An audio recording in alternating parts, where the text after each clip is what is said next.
स्वागत है आपका विनर्स एकेडमी प्रयागराज में। मैं समीर शुक्ला।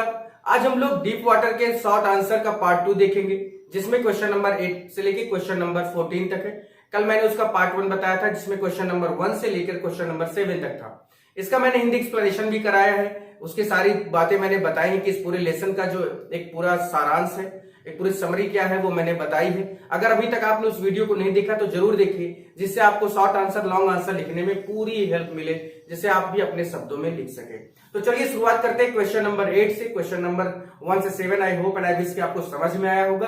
तो चलिए शुरुआत करते हैं क्वेश्चन नंबर 8 से। बहुत आसान शब्दों में लिखा है, बहुत बहुत इजी से इजी वर्ड्स लिखे हैं, तो आप उसको आराम से लिख भी सकते हैं। देखिए कि how did all effort cease what happened then, यानी जब वो डूब रहा था डगलस, तो जो उसके जो एफर्ट थे, यानी जो वो प्रयास कर रहा था, वो एकदम खत्म क्यों हो गए। उसके बाद है व्हाट हैपेंड देन, उसके बाद क्या हुआ। जब उसने बहुत सारी कोशिश की, बार बार हाथ उसने मारा, बार बार वो टाइल्स पर अब जाकर अपने पैरों को ऊपर पुल कर रहा था, वो सब चीजें जब एकदम पूरी तरह से शांत हो गई, वो कुछ नहीं कर पा रहा था, तो क्या हुआ। तो देखते इसका क्या है कि Douglas tried to come out but again he started down in third time, यानी डगलस ने बहुत कोशिश की बाहर आने की, लेकिन वो तीसरी बार भी नहीं जा सका, यानी ऊपर नहीं आ सका। वो लगातार नीचे ही जा रहा था। जैसे पानी में इंसान डूबता है तो पानी 2-3 बार ऊपर फेंकता है, लेकिन उतनी तेजी से खींचता भी है। The yellowish light was going out, और जब वो देख रहा होता तो उसको सब पीला पीला दिख रहा था, लेकिन वो क्या है कि जो पीलापन उसकी नजरों के सामने था, वो पूरी तरह से धीरे धीरे जा रहा था। Then all his effort ceased, और तभी उसके जो जितने भी वो एफर्ट कर रहा था, कोशिश कर रहा था बाहर आने की, वो सब रुक गया।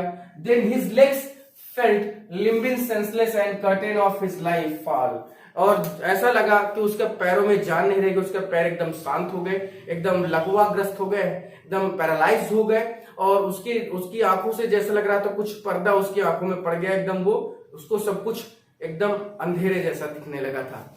तो ये था आपका क्वेश्चन नंबर 8। क्वेश्चन नंबर 9 क्या है कि what was Douglas condition after getting escape from the pool, जब डगलस को पूल से बचाया गया तो उसकी क्या कंडीशन थी, उसके बाद से उसकी क्या कंडीशन हुई, यहां पर ये कह सकते हैं। तो Douglas was nearly dying and vomiting after escape from the pool, Douglas लगभग एकदम अगर 2 मिनट और कोई नहीं पहुंचता तो वो लगभग मर जाता, तो लगभग वो मरने ही वाला था।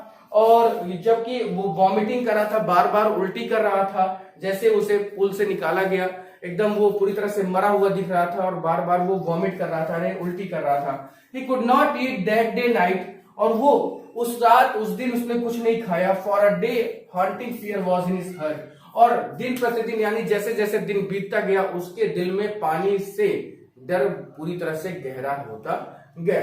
तो ये था आपका क्वेश्चन नंबर 9। क्वेश्चन नंबर 10 में देखते हैं कि what did Douglas come to know after few year later, what did he want then, कुछ साल बाद डगलस को क्या पता चलता है, और उसके बाद what did he want then, और फिर डगलस क्या चाहता है, यानी क्या पता चलता है और वो फिर क्या चाहने लगता है। तो देखिए the handicap stayed with him, handicap क्या है, वो जो क्योंकि उसका पैर क्या है, बहुत ज्यादा उसके पैर काम नहीं कर रहे थे, एकदम लाइफलेस, एकदम सेंसलेस हो गए थे, तो उसने एक छड़ी ली हुई थी और वो उसी के सहारे चलता था। एज ईयर्स रोल्ड बाई, जैसे जैसे समय बीतता गया, when ever he went the haunting fear of water followed him, जहां भी वो पानी के करीब जाता, उसके पानी का जो डर था वो उसके ऊपर हावी हो जाता। He wanted to overcome his fear, और वो अपने इस डर से बाहर आना चाहता था। Finally he decided to get an instructor and learn to swim, और तब उसने अंत में निश्चय किया कि अब मैं एक ट्यूटर लगाऊंगा, एक इंस्ट्रक्टर लगाऊंगा, जो मुझे क्या सिखा सके, मुझे स्विमिंग सिखा सके। तो ये था क्वेश्चन नंबर आपका 10। क्वेश्चन नंबर 11 का क्या है कि what did the instructor do to train Douglas, instructor ने डगलस को ट्रेन करने के लिए क्या क्या किया। तो उसका हम लोग आंसर देखते हैं नेक्स्ट में, यानी ये आप इसका स्क्रीनशॉट ले लें। 11 नंबर का आंसर हम लोग देखते हैं। चलिए क्वेश्चन नंबर हमारा 11 क्या है ये देखते हैं। देखिए क्वेश्चन नंबर 11 में है कि मैंने उसका पूछा था आपसे, अभी क्वेश्चन मैंने इसका पहले लिखा है, तो इसका आंसर क्या है देखते हैं कि the instructor put a belt around Douglas, ठीक है, जो इंस्ट्रक्टर था उसने जो उसकी कमर थी डगलस की, उसके चारों ओर एक बेल्ट बांधी, a rope attach to the belt, और एक रस्सी से उसको अटैच किया, यानी और with the help of this rope, और उस रस्सी की सहायता से Douglas went back and forth in the water, Douglas अंदर और बाहर आ जा रहा था।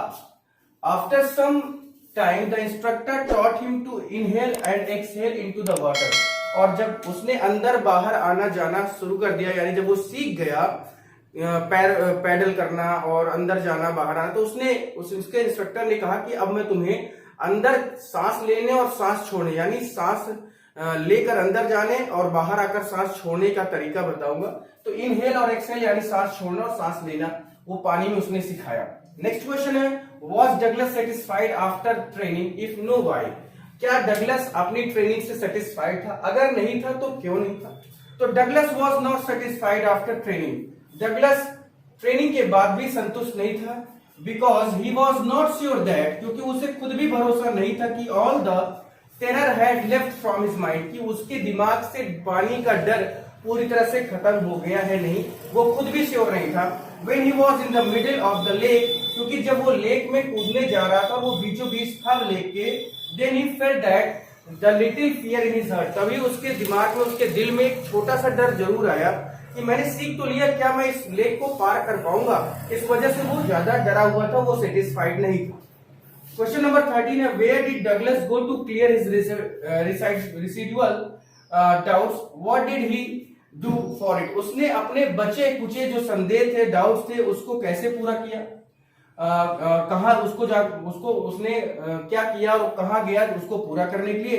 What did he do for it? उसने उसको पूरा करने के लिए क्या किया? तो देखते हैं कि टू क्लियर हिज रिसाइडुअल डाउट्स, अपने बचे हुए संदेह को, अपने बचे हुए डाउट्स को पूरा करने के लिए Douglas went up to the Tieton to Conrad meadows.